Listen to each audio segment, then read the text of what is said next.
Hello and welcome.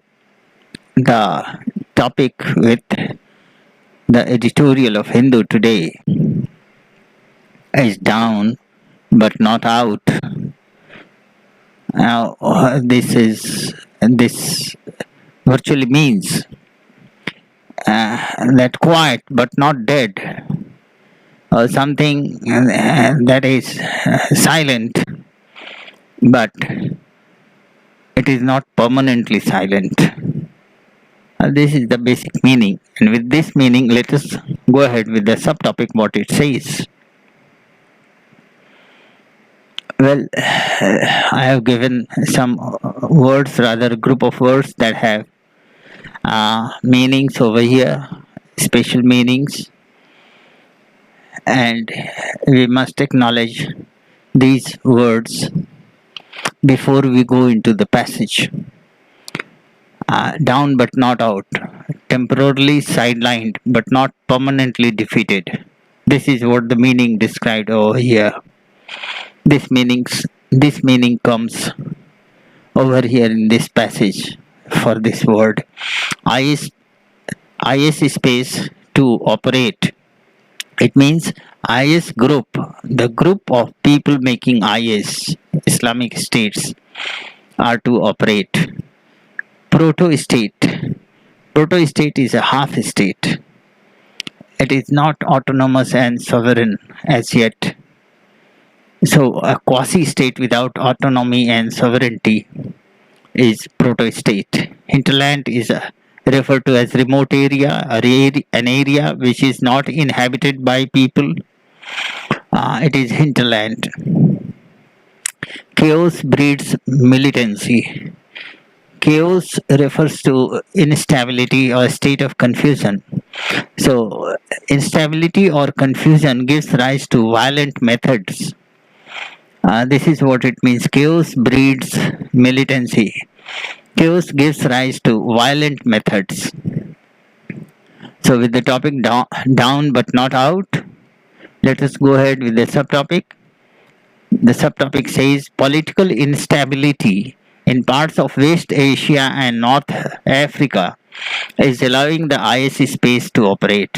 So it says that the confusion or instability, rather political instability in some places of the world, West Asia and North Africa, is giving opportunities to IS people to operate over there.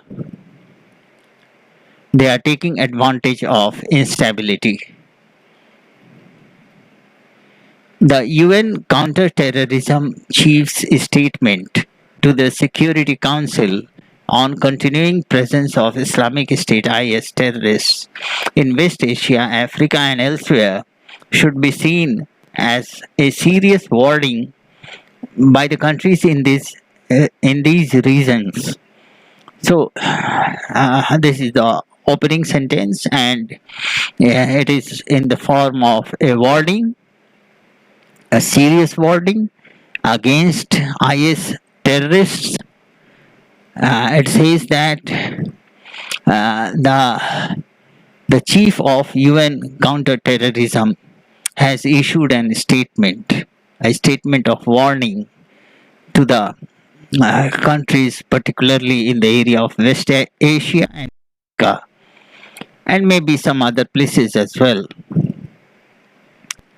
that the presence of these terrorists are growing, and it is growing continuously. So it is a sort of warning for these countries. 2 years after the Sunni jihadist group was declared defeated, more than 10,000 IS fighters remain active in Iraq and Syria, said Vladimir Voronkov. Who is Vladimir Voronkov? Now, such relationships become very important in passage to be derived. Now, in the opening sentence, there is a reference of Chief of UN Counter-Terrorism.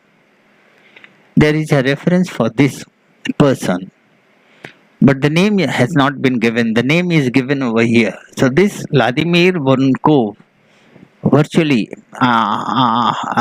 links to the chief of UN counter-terrorism. So the name of chief of UN counter-terrorism is Vladimir Voronkov. So what the chief said in his statement that 2 years ago Sunni jihadist group were declared defeated, but the fact is that more than 10,000 IS fighters remain alive in Iraq and Syria. So this is the statement from the chief. IS-driven terror attacks are on the rise. He further adds that IS-driven terror attacks are growing.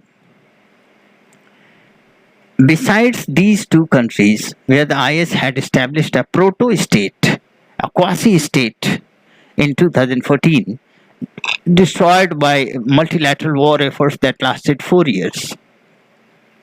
The terror outfit has a province in West Africa with nearly 3,000 fighters, according to UN. Now it says that the IS had established a quasi-state in 2014, which was destroyed by a long-driven war which lasted over 4 years, and that was taken as to have been permanently dissolved. But the fact is that terror outfit has a province, has an area under its capture in West Africa where 3,000 fighters are still active. This is according to United Nations. So the fact speaks of the growing IS terrorists. The group is growing, and they have made a province also. They have captured a land area in West Africa as well, and some 3,000 fighters are clustered over there. In war-torn Afghanistan, it continues to stage attacks targeting ethnic and religious minorities. So 3,000 fighters are not a big lot. The number is weak, and so they target the weaker communities to stage attacks, to put some attacks, disturbances, violence and all. Afghanistan is highly disturbed, or rather not well set as yet by the long drawn war over there, and so for IS attacks, Afghanistan becomes a soft target, and it is targeting ethnic and small groups and religious minorities over there in Afghanistan.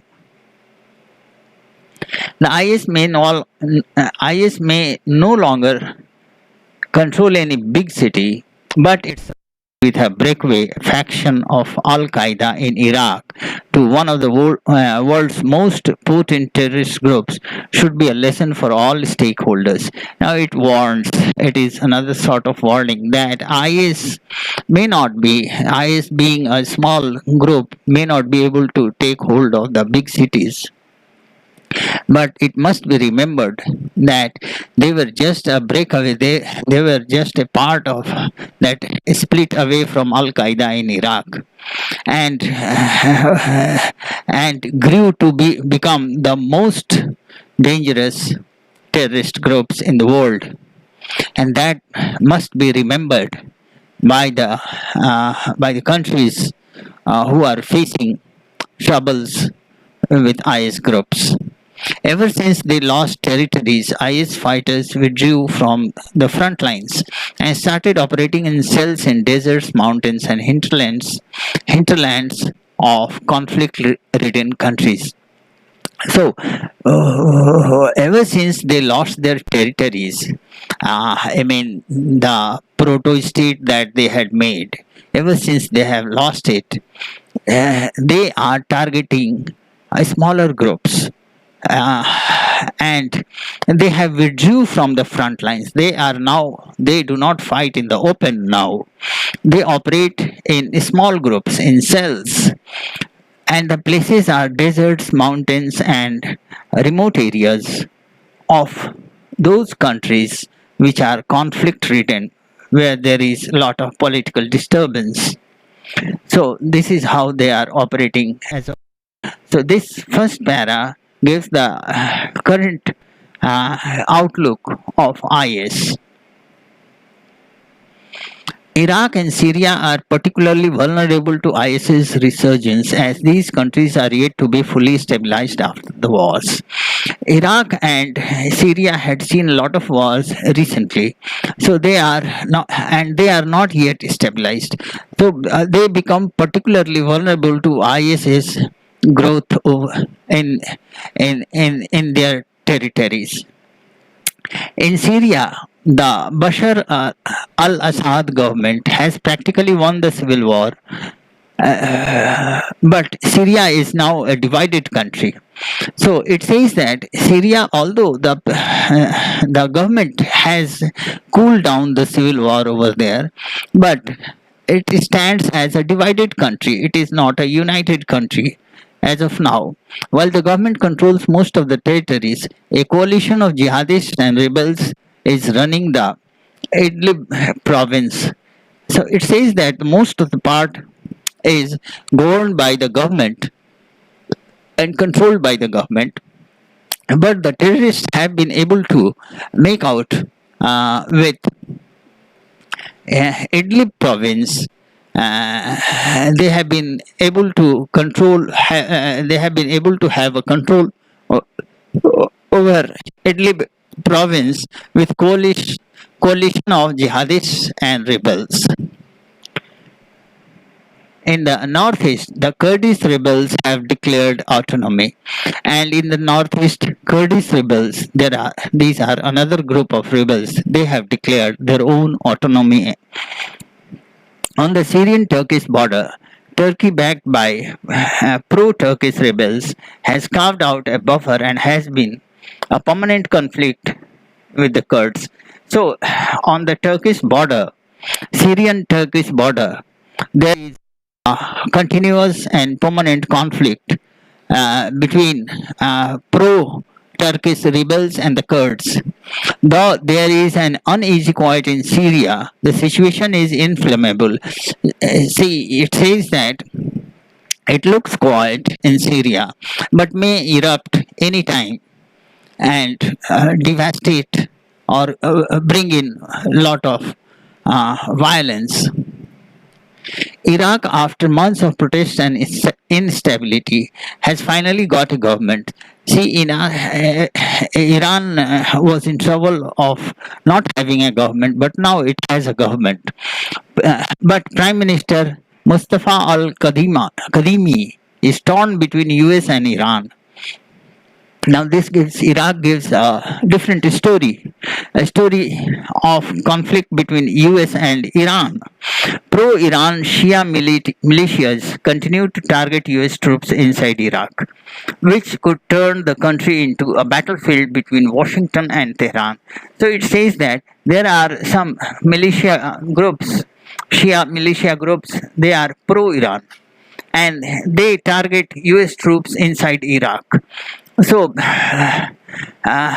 this may bring out a situation where Iraq will become a battlefield between Washington and Iran. The story is not very different in Africa.